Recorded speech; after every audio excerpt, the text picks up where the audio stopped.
Hi, ever felt like when you use make.com for automation like adding a row on Google Sheets, you have seen that the automation has run, but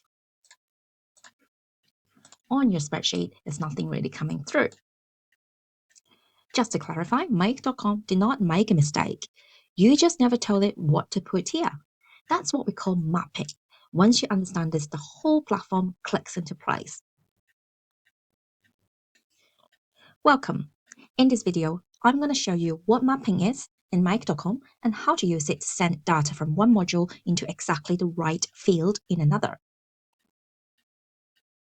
So when you want to tell make.com to complete an action, particularly to fill in some information in the second app, in this case, Google Sheet, you really need to map the field between the Gmail information and what column you're going to put those information in on the Google Sheet. That's what we called mapping.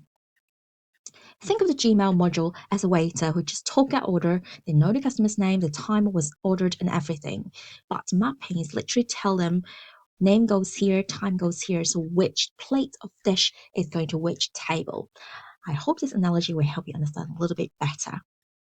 Just for your information, if you want to build automations faster, click the link in the description of this video below to get my free make.com beginner's guide right now. It covers the core skills that you'll need to get real results quickly in matters of days. Thank you.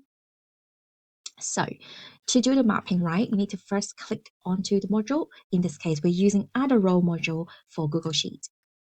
We have already defined which drive we're using, which spreadsheet name we're using, and which sheet we're using. In this case, we're using sheet 2 because at the moment it's empty here.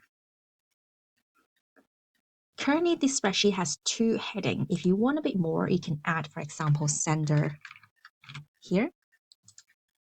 Now we're back onto the settings area. First, obviously, our table has headings, so we're going to keep it as yes.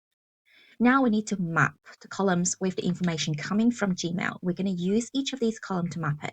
You don't have to use a column that has no header, but you can also use it even there is no header to suggest to tell you what it is. But in this case, we're just going to stick to the ones that has already got headers on the column. So first, subject. If you click on that, we want a subject line of the email to come over. So we need to choose subject from Gmail. Second is sender. We want to choose the from name and the date. We want to choose the date. Click save. You can save the whole module in the bottom panel here. Then this version is saved. So let's test if it's working properly. To test it, you simply need to go to the bottom panel here and click on run once. It says there's one operation that's been run and one operation that's been done to add a row. So let's have a look at the test sheet area. On sheet 2, you can now see the subject, sender, and the date coming through perfectly. That's it. So you know how to map data between modules. Click a field, panel opens, and choose what you want. It flows through automatically. There's always a question that comes up while working on a canvas. What if you accidentally delete a module or move something to the wrong place? I'll give you the short answer here. What you might have heard on the internet to use the shortcut control, for example, Control+Z, might not be likely to work.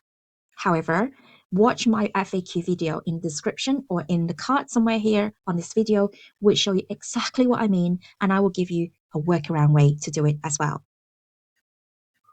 I hope this video is useful. As always, please feel free to subscribe to my channel. I post short videos like this regularly, one main topic at a time. Thank you for watching. Goodbye.